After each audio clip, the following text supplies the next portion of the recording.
ఒకటే నామం, అది యేసు నామం. ఆ నామమునే రక్షణ.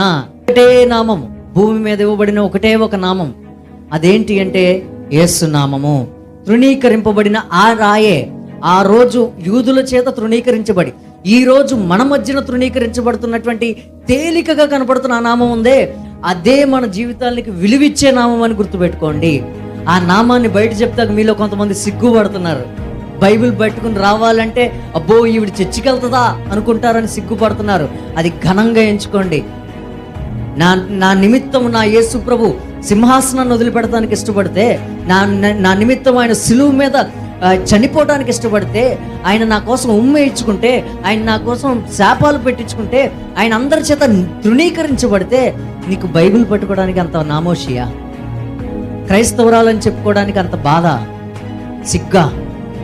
చెప్పాలంటే సిగ్గుపడాల్సిన బ్రతుకులు మనయి, యేసు ప్రభుది కాదు. అది ఘనమైన నామం, నా దేవుని నామం.